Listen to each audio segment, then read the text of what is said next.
আসসালামু আলাইকুম রহমতুল্লাহি ওবরকাতুহু। আজকে আমরা যে বিষয়টা নিয়ে পড়ব সেটা হলো এসএসসি বাংলা দ্বিতীয় পত্রের খুব একটা বেশি ইম্পর্ট্যান্ট পরিচ্ছেদ সমাস। এটা খুব সহজে শিখবো। দেখো, এখানে প্রথম হচ্ছে সমাসের মাধ্যমে নতুন শব্দ গঠিত হয়, বাক্যের মধ্যে পরস্পর সম্পর্কিত একাধিক পদের শব্দে পরিণত হওয়ার নাম সমাস। তাহলে সমাস জিনিসটাকে আমরা একটু বোঝার চেষ্টা করি।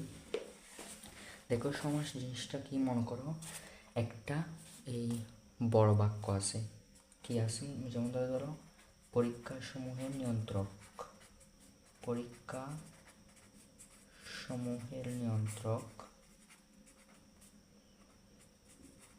মনে করো এটা হচ্ছে একটা বড় বাক্য আছে, পরীক্ষা সমূহের নিয়ন্ত্রক। এখন এটাকে আমরা শর্টকাট করব কি দিয়ে? শর্টকাট করব এই দুটোটাকে একটা পদে নিয়ে এসে, সেটাই হচ্ছে সমাস।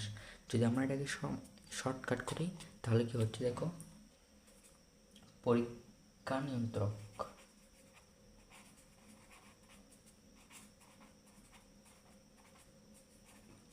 দেখছো, এটার লং কাটকে শর্টকাট করার নামই হচ্ছে সমাস। তাহলে সমাস জিনিসটা খুবই সিম্পল। এখন আসো সমাসের কিছু সংজ্ঞা নিয়ে। যেমন ধরো আমি তোমাকে বলি সমাসের মধ্যে ব্যাস বাক্য কী। এখন আসো আমরা সমাসের এই তিনটা বিষয় নিয়ে পড়ব। এখন দেখো, ব্যাস বাক্য কী? ব্যাস বাক্য হচ্ছে সমাসকে যা দিয়ে ব্যাখ্যা করা হয় তাই হলো ব্যাস বাক্য। তোমরা সহজে মনে রাখতে পারো। অর্থাৎ সমাসের লং কাটকে বলে কি? ব্যাস বাক্য। যেমন ধরো পরীক্ষা নিয়ন্ত্রক, এটাকে যদি আমরা একটু ভালোভাবে বোঝার চেষ্টা করি কি হবে, পরীক্ষাসমূহের নিয়ন্ত্রক। তাহলে এখানে পরীক্ষা নিয়ন্ত্রকের ব্যাস বাক্য কি? পরীক্ষাসমূহের নিয়ন্ত্রক, এটা হচ্ছে ব্যাস বাক্য। এখন আসো সমস্ত পদ। সমস্ত পদ জিনিসটা কি? সমস্ত পদ হচ্ছে সমাসবদ্ধ পদকেই সমস্ত পদ বলে। যেমন ধরো এই লং কাট যেটা, সেটাকে আমরা যখন শর্টকাট করছি তখন পরীক্ষা নিয়ন্ত্রক আসছে, এটা হচ্ছে সমাসবদ্ধ পদ, এটাকে বলে সমস্ত পদ। তাহলে সমস্ত পদ মানে কি, বুঝতে পারছো? সমস্ত পদ মানে হচ্ছে সমাসবদ্ধ পদ, অর্থাৎ সমাসের ভিতরে যা থাকবে তাই সমস্ত পদ। এখন আসো সমাস সমান পদ। তোমরা বেশিরভাগ গুলাই ফেলো সমস্ত পদ এবং সমাস সমান পদ কি। দেখো, সমাস সমান পদ হচ্ছে, মনে করো এখানে আছে কি, পরীক্ষা, এটা হচ্ছে, সরি এটা না,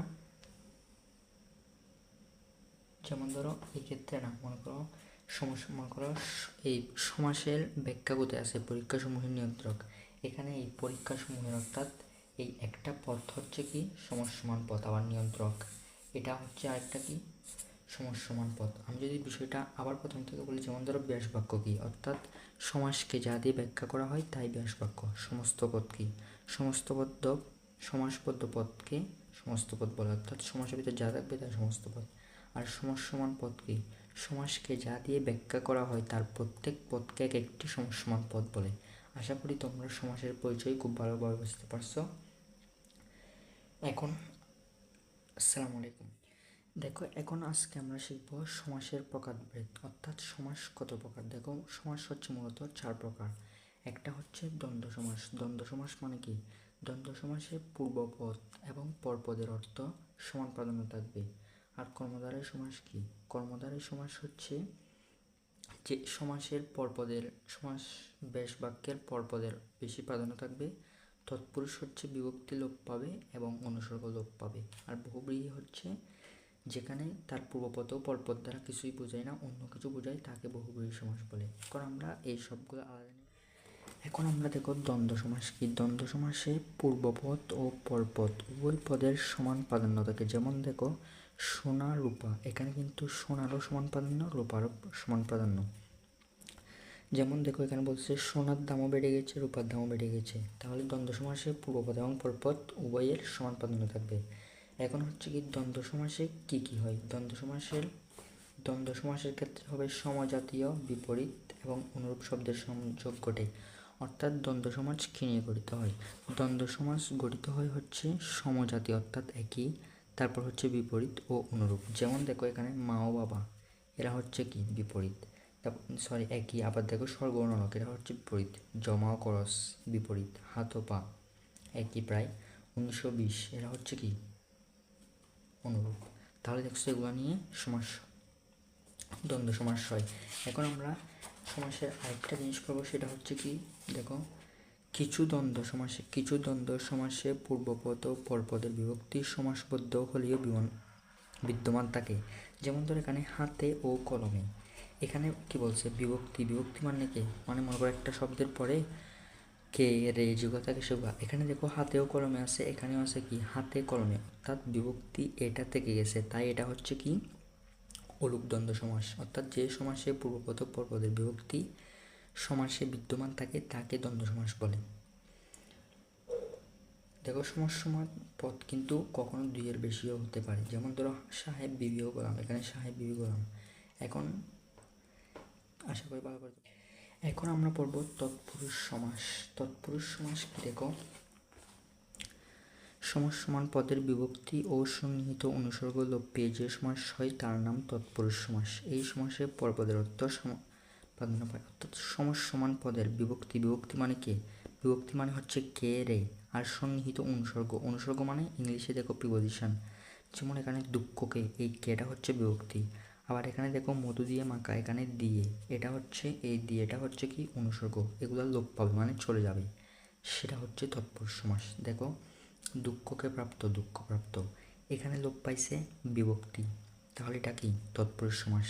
এখানে কিন্তু পরপদ মানে পরপদের অর্থ প্রাধান্য পাইছে। যেমন ধরো দুঃখকে প্রাপ্ত, দুঃখপ্রাপ্ত, তাই এটা তৎপুরুষ সমাস। আবার দেখো সন্নিহিত অনুসর্গ লোপ পাওয়া তৎপুরুষ সমাসের উদাহরণ। দেখো মধু দিয়ে মাখা, এখানে দিয়ে হচ্ছে কি অনুসর্গ, এটা লোপ পাইছে মধু মাখা, এখানে পরপদ মাখা এর প্রাধান্য পাইছে, তাই এটা হয়েছে কি তৎপুরুষ সমাস। আবার কিছু ক্ষেত্রে বিভক্তি লোপ পায় না, এসব তৎপুরুষ সমাসকে বলে অলোপ তৎপুরুষ সমাস। যেমন ধরো গরুর গাড়ি, এখানে এটা হচ্ছে বিভক্তিটা থেকে গেছে। এখন আমরা পড়ব বহুব্রীহি সমাস নিয়ে। দেখো বহুব্রীহি সমাস কি, বহুব্রীহি সমাস হচ্ছে যে সমাসে পূর্বপদ বা পরপদ কোনোটির অর্থ না বুঝিয়ে অন্য কিছু বোঝায় তাকে বহুব্রীহি সমাস বলে। যেমন ধরো বৌভাত পরিবেশন করে যে অনুষ্ঠানে, এখানে পূর্বপদও বোঝায় নাই, পরপদও বোঝায় নাই, এখানে এটা সমাস কি হয়েছে বৌভাত, তাহলে এটার নাম হচ্ছে বহুব্রীহি সমাস। বহুব্রীহি সমাসের কয়েকটি প্রকারভেদ রয়েছে। যেমন দেখো পূর্বপদ বিশেষণ এবং পরপদ বিশেষ্য হলে তাকে সমানাধিকার বহুব্রীহি বলে। এখানে দেখো লাল পাড় যে শাড়ির, এখানে লাল এটা হচ্ছে বিশেষণ, আর হচ্ছে যে শাড়ি হচ্ছে বিশেষ্য। তাহলে বিশেষণের সাথে বিশেষ্যর যে সমাস হয় তাকে বলে সমানাধিকার বহুব্রীহি। দেখো লাল পেড়ে, তারপর হয়েছে দেখো দুই নাম্বারটা কি, পূর্বপদ ও পরপদ উভয়ই বিশেষ্য। প্রথমে পড়ছি সমানাধিকারের ক্ষেত্রে একটা বিশেষণ আর একটা বিশেষ্য। এখন পূর্বপদ এবং পরপদ উভয় বিশেষ্য, কখনো কখনো আবার ক্রিয়া বিশেষ্য হয়, তাকে বলে ব্যাধিকরণ বহুব্রীহি। যেমন ধরো এখানে দেখো গোফে খেজুরে যার গোফ খেজুরে, এখানে দেখো গোফে এটা একটা বিশেষ্য, খেজুর এটা একটা বিশেষ্য, তাহলে এটা মিলে যেটা হবে সেটা হচ্ছে ব্যাধিকরণ বহুব্রীহি সমাস। আবার দেখো আরেকটা হচ্ছে পদলোপী বহুব্রীহি। যে বহুব্রীহি সমাসের বেশ বাক্য থেকে এক বা একাধিক পদ লোপ পায় তাকে পদলোপী বহুব্রীহি বলে। যেমন দেখো হাতে কড়ি দেওয়া হয় যে অনুষ্ঠানে, হাতে কড়ি এখানে দেওয়া হয় যে অনুষ্ঠানে, এটা লোপ পাইছে অর্থাৎ চলে গেছে, এটা হচ্ছে হাতে কড়ি আসছে, তাহলে এটা হচ্ছে পদলোপী বহুব্রীহি।